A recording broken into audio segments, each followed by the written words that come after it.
The soup is sour, just like the womb of the woman who cooked it.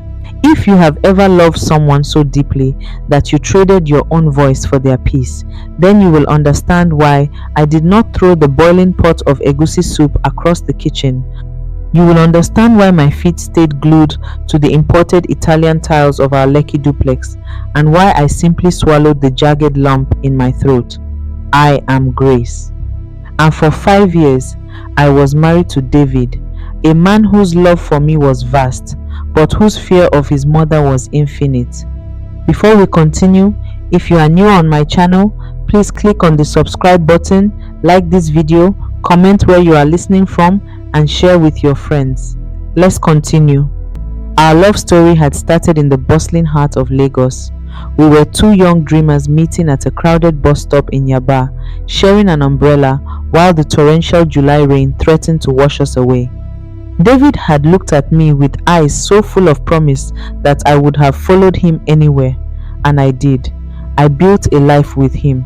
I poured my savings into his fledgling logistics company when the banks laughed at his proposals. Together, we clawed our way from a cramped one-room apartment in Surulere to the sprawling, high-gated estate we now called home. We were the quintessential Nigerian success story. But behind the mahogany doors and the manicured lawns, my life was a silent, suffocating prison. The warden of this prison was Mama David's mother. Mama lived in Ibadan, but her shadow stretched all the way to Lagos, darkening the corners of my marriage. At first, her jabs were subtle, masked as traditional wisdom. Grace. A good wife wakes up before the sun, even if she works at a bank. Or, Grace, why is David's collar slightly wrinkled? A man's appearance is his wife's resume. I took it all in stride. I was raised in a respectful Edo household where elders were revered, so I bent my back, smiled, and tried harder. But as the years ticked by and the nursery down the hall remained devastatingly empty, the subtleties evaporated. The masks came off. It was a sweltering Tuesday afternoon when Mama made the comment about the soup. She had arrived unannounced 2 days prior, her Ghana must-go bags packed with dried fish, herbs, and a palpable disdain for my existence. I had taken time off work, cancelling crucial client meetings to cater to her. I had spent 3 hours in the sweltering heat of the kitchen, pounding yam by hand because she claimed the food processor ruined the texture. Standing there in the kitchen, wiping her hands on a heavily embroidered wrapper, she looked at the food I had meticulously prepared and delivered the blow about my womb. The words hung in the air, toxic and heavy. I looked at David. He was sitting at the dining table, his laptop open, a spreadsheet reflecting in his glasses. He had heard her. I knew he had heard her because his jaw tightened and the rhythmic tapping of his fingers on the keyboard stopped. I waited. I waited for the man who had vowed to protect me to stand up, to pull me close, to say, "Mama, you will not speak to my wife that way." Instead, David closed his laptop slowly, let out a heavy sigh, and walked into the kitchen. He didn't look at me, he looked at his mother. "Mama, please now. Just eat the food," Grace tried. Grace tried. That was it. That was the shield my husband offered against a sword aimed directly at my heart. Later that night, long after Mama's snoring echoed from the guest room, I sat on the edge of our king-sized bed, tears tracking hot and silent down my cheeks. David emerged from the bathroom, the scent of his expensive cologne mixing with the stale air of unresolved tension. He sat beside me, placing a heavy hand on my shoulder. "You know how she is, Grace," he whispered, his voice pleading. "She is an old woman. She is from a different generation. They don't know how to filter their words." She called me barren, David. I choked out, my voice trembling with suppressed rage and grief. We had been to 5 different specialists. We had cried over negative test after negative test. It was a wound that bled every day, and his mother had just poured salt into it. She insulted me, in my own home, and you said nothing. What do you want me to do? David snapped, his patience fraying. She is my mother, Grace, the woman who carried me, who sold her wrappers to pay my school fees. I cannot disrespect her. I will not. You are my wife. You are younger. You just have to lower your head and endure it. Just respect her. For my sake, stay quiet. I looked at my husband, the man I had given everything to, and realized a terrifying truth. He was asking me to set myself on fire just to keep his mother warm. And the tragedy was, I loved him enough to strike the match. I nodded slowly, swallowing my dignity, and lay down in the dark, wondering how much of me would be left by the time she was done. For another year, the fire burned. I smiled through the smoke. I endured.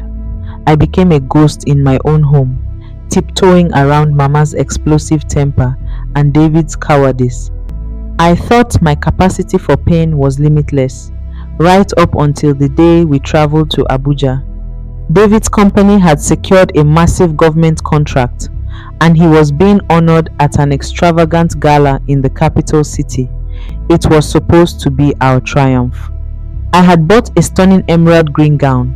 My hair was perfectly styled, and for a fleeting moment as we boarded the flight, I felt like the woman I used to be, confident, radiant, and deeply in love. But Mama had insisted on coming. A mother must be present when her son is crowned, she had declared. We checked into a luxurious suite at the Transcorp Hilton. The tension began immediately. Mama complained about the air conditioning, the food, and, of course, me. But I was determined not to let her ruin the night. The gala was spectacular. Chandeliers dripped with crystal. The room smelled of expensive perfume and roasted meats, and high-life music drifted softly through the air. We were seated at a prominent table with senators and business moguls. I was beaming, holding David's hand under the table, feeling a surge of pride as he networked and charmed the room. Then, during the main course, the conversation turned to family. A senator's wife, a glamorous woman dripping in gold, leaned across the table. David, your company's growth is astonishing. You must have a very supportive team at home. How many children do you and your beautiful wife have? Before David could offer a rehearsed, polite response about focusing on the business for now, Mama scoffed loudly. The sound cut through the clinking of silverware like a gunshot. Children, Mama sneered, her voice carrying over the music, drawing the eyes of the entire table. Which children? You think you can plant seeds in dry, cursed soil and expect a harvest? The table fell dead silent. The senator's wife's eyes widened in horror. I felt the blood drain from my face, rushing violently to my ears. My vision blurred. Mama wasn't done. Emboldened by the silence, she leaned forward, her eyes locked onto mine with a venomous glare. My son is a king, and a king needs heirs. But this one, she pointed a diamond-ringed finger at me. She is an empty vessel. I told David from the beginning. Her mother died of a mysterious illness before she was 10. What kind of bad luck did she inherit? A girl raised by strangers with no proper upbringing, no roots, coming to attach her curse to my son's destiny. She had crossed the line. She had dragged the sacred memory of my late mother into the mud for an audience of strangers. I turned to David. My chest heaved. The room was spinning. I needed him. I needed him to stand up, to bang his fist on the table, to drag his mother out of the hall, to do anything that proved I was worth defending. David looked at the senators. He looked at the businessmen who held his future in their hands. Then he looked at his mother. He forced a nervous, sickening laugh. Ah, Mama, you joke too much. Please, let's not bore our guests with family matters. He turned to the senator. My mother is a traditional comedian, sir. He didn't just fail to defend me, he validated her cruelty as entertainment. He sold my soul for a polite dinner conversation. I stood up, my chair scraped loudly against the marble floor. "Grace," David whispered harshly, grabbing my wrist. "Sit down. You are making a scene. Respect the elders here." I looked down at his hand gripping my wrist, the hand that had slipped a ring onto my finger and promised forever. I gently, but firmly, pried his fingers off my skin. "No, David," I said, my voice eerily calm. The tears I usually cried were gone, replaced by a cold, hollow clarity. "I have respected your mother. I have respected you. But tonight, I am going to respect myself." I didn't run. I walked. I walked with my head held high, out of the ballroom, through the grand lobby, and into the warm Abuja night. I went straight to the suite, packed exactly what I had brought with me, and left my wedding ring sitting squarely on top of his pillow. I took a red-eye flight back to Lagos, packed the rest of my belongings from our Lekki home before the sun rose, and by noon I was on a bus heading to Benin City. I didn't leave a note. The silence they loved so much was all I had left to give them. Benin City welcomed me with its red earth and ancient, unbothered rhythm. I rented a small, modest apartment off Airport Road. The transition from luxury to simplicity was jarring, but for the first time in 6 years, I could breathe. I didn't have to check the salt in my food 3 times. I didn't have to shrink myself to fit into a mold that was actively crushing me. I used my remaining savings to open a small boutique selling imported fabrics. Slowly, the hollowed-out shell of the woman I had become started to fill with life again. I ignored David's frantic calls, hundreds of them. The voicemails alternated between tearful apologies, angry demands that I return to my matrimonial duties, and desperate pleas. Then, after 3 months, the calls stopped. I assumed he had moved on, and I prayed the Lord would grant me the grace to do the same. 2 years passed. 2 years of healing, of building a community, of finding joy in the quiet mornings. Then, one rainy Thursday afternoon, the bell above my boutique door chimed. I looked up from my ledger, and the pen slipped from my fingers. It was David. But it wasn't the David I knew.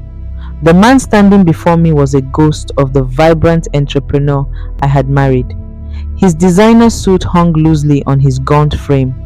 His eyes were deeply sunken, lined with dark circles, and the arrogant spark that once defined him was completely extinguished. "Hello, Grace," he said, his voice raspy. "David," I replied, keeping the counter between us. My heart hammered, but not with love, with pity. "What are you doing here?" He broke down. Right there, in the middle of my shop, amidst the vibrant laces and Ankara prints, my former husband fell to his knees and wept like a child. Over the next hour, sitting in the small office at the back of my shop, he unburdened his soul. The story he told was a tragic masterpiece of his mother's own making. When I left, Mama had rejoiced. She finally had her son all to herself, unencumbered by the empty vessel. Within weeks, she had moved permanently into the Lekki house. Without me there to act as a buffer, her controlling nature turned entirely onto David. She demanded access to his bank accounts, claiming he needed a mother's wisdom to manage his wealth. Then, she brought in a replacement, a young, fertile girl from her village named Funke. Mama forced David to marry Funke traditionally, but Funke was not interested in being a submissive wife. She and Mama clashed violently. The house became a war zone. Funke, realizing David was too weak to stand up to his mother, decided to look out for herself. Slowly, meticulously, she began siphoning money from his business accounts, transferring millions to her own family. Mama, meanwhile, had chased away all of David's sensible friends and business partners. She insulted his investors, claiming they were cheating him, and demanded he only do business with people she approved of, mostly swindlers from her hometown. The company went under 6 months ago, Grace, David whispered, staring at the floor. The government contract in Abuja, the one where you left. They pulled out after one of my mother's approved contractors delivered substandard materials. I am bankrupt. Funke packed her things and disappeared last month when the cars were repossessed. It's just me and Mama now, and all she does is scream at me for being a failure. He looked up at me, his eyes begging for salvation. You were the foundation, Grace. You were the peace. I didn't know it. I let her destroy you, and when you were gone, she destroyed me. Please, forgive me. Come back. We can start over. I looked at the man I had once loved more than my own life. I saw the wreckage of his choices. He had worshipped at the altar of his mother's ego, and she had sacrificed him on it. I do forgive you, David, I said softly. And I meant it. The anger had burned out long ago, but I cannot go back. You are looking for a foundation to hold up a house that has already burned down. I am not a foundation anymore. I am a whole person. He reached across the desk, trying to grab my hand, but I gently pulled it away. Your mother wanted your life, David, and you gave it to her. You have to live the life you chose. I stood up, signaling that the conversation was over. He looked at me, realizing for the first time that the door was truly, permanently locked. He stood, his shoulders slumped, and walked out into the burning rain. A man who had lost everything because he refused to protect the one thing that mattered. I locked the door of my shop, brewed a cup of tea, and listened to the rain. The tea was sweet, and my peace was completely my own.